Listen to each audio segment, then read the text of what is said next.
Navneet S6204 എന്ന അക്കൗണ്ടിൽ നിന്നാണ് ഒരു ചോദ്യം വന്നിട്ടുള്ളത്. ക്വസ്റ്റ്യൻ ഓഫ് ദി ഡേ ആണ്. സോ അദ്ദേഹം ചോദിക്കുന്നത് BBA കഴിഞ്ഞ ഒരാൾക്ക് മാസ്റ്റർ ഓഫ് കൊമേഴ്സ് MCOM ചെയ്യാൻ പറ്റുമോ എന്നുള്ളതാണ്. സോ ക്വസ്റ്റ്യൻ അല്പം ലെങ്തി ആണ്. ഏതായിരുന്നാലും അതിൻ്റെ ഉള്ളടക്കം അതാണ്. സോ ഈ ഒരു ചോദ്യത്തിന് നമുക്ക് ആൻസർ കണ്ടെത്താം. എല്ലാ വ്യൂവേഴ്സിനും സബ്സ്ക്രൈബേഴ്സിനും ദ എഡ്യൂക്കേറ്റഡ് ഡെയിലി ഷോയുടെ പുതിയൊരു എപ്പിസോഡിലേക്ക് കൂടി സ്വാഗതം.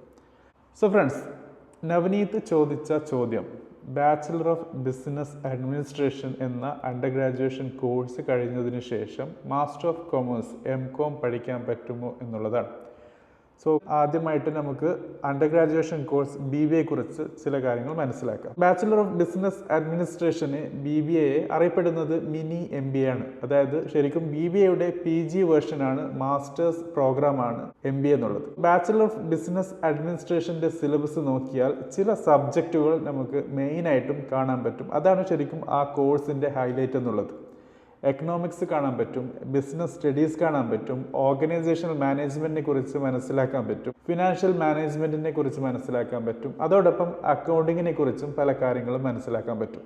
സോ ഈ സബ്ജക്റ്റുകളൊക്കെ ചേർന്നിട്ടാണ് ബാച്ചിലർ ഓഫ് ബിസിനസ് അഡ്മിനിസ്ട്രേഷൻ എന്ന കോഴ്സ് ഉണ്ടാക്കിയിട്ടുള്ളത്. ഒബ്വിയസ്ലി ഇൻ എ സമ്മറൈസ്ഡ് വേ നമുക്ക് മനസ്സിലാക്കാൻ പറ്റുന്നത് BBA എന്നുള്ളത് ബിസിനസ് അഡ്മിനിസ്ട്രേഷനെ ഹാൻഡിൽ ചെയ്യാൻ പ്രാപ്തമാക്കുന്ന എല്ലാ സബ്ജക്റ്റുകളും അടങ്ങിയിട്ടുണ്ട് എന്നുള്ളതാണ്.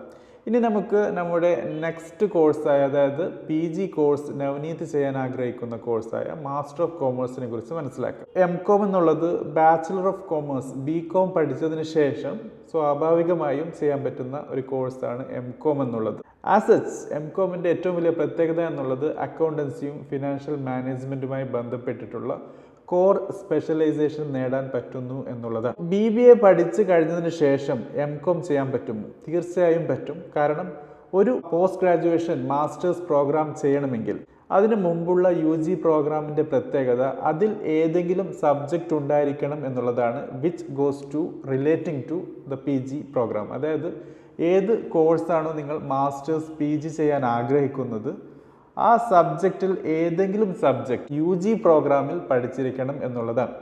സോ അതിൻ്റെ സിലബസിൻ്റെ ഭാഗമാണെങ്കിൽ തീർച്ചയായിട്ടും നിങ്ങൾക്ക് അതിൽ PG ചെയ്യാൻ പറ്റും. സോ ഇവിടെ ചോദ്യം വളരെ സ്വാഭാവികമായിട്ടും നമുക്ക് ആൻസറിൽ എത്തിച്ചേരാൻ പറ്റി. BBAയിൽ അക്കൗണ്ടിങ് പഠിക്കുന്നുണ്ട്, ഫിനാൻഷ്യൽ മാനേജ്മെൻറ്റ് സബ്ജക്റ്റുകൾ പഠിക്കുന്നുണ്ട്, which goes to master of commerce MCOM specialisation. So തീർച്ചയായിട്ടും നമുക്ക് നവനീതിന് പറയാനുള്ള ആൻസർ എന്നുള്ളത് നിങ്ങൾ BBA പഠിച്ച ഒരാളാണെങ്കിൽ നിങ്ങൾക്ക് MCOM ചെയ്യാൻ പറ്റും എന്നുള്ളത് തന്നെയാണ്. ഇനി പല യൂണിവേഴ്സിറ്റികളുടെ പേരും അദ്ദേഹം ചോദ്യത്തിൽ പരാമർശിച്ചിട്ടുണ്ട്. ഏതായിരുന്നാലും UGCയുടെ റൂളാണിത്. ഒബ്വിയസ്ലി ഏത് യൂണിവേഴ്സിറ്റിക്കും ഇത് ബാധകമാണ്. സോ ഇനിയും ഇതുമായി ബന്ധപ്പെട്ട് കൂടുതൽ കൺഫ്യൂഷനോ ചോദ്യമോ ഉണ്ടെങ്കിൽ നവനീതിനോ അല്ലെങ്കിൽ ഈ വീഡിയോ കാണുന്ന ആർക്കും ചോദിക്കാവുന്നതാണ്. അതിനുള്ള ഉത്തരം നമുക്ക് നെക്സ്റ്റ് എപ്പിസോഡിൽ കണ്ടെത്താം. Thank you for watching. Have A great day.